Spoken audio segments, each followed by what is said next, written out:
Hello guys, in this video I will show you how to post on Instagram and tag someone.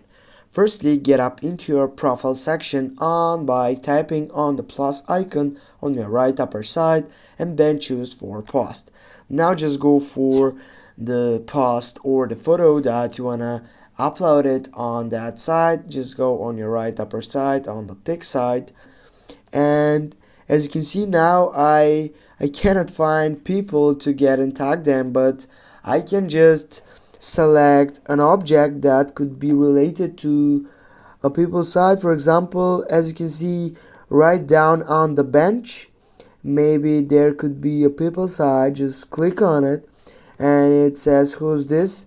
Now type for the man that you wanna just go and tag them. Just go for it, go on the tick on your right side, then just go again on your right side.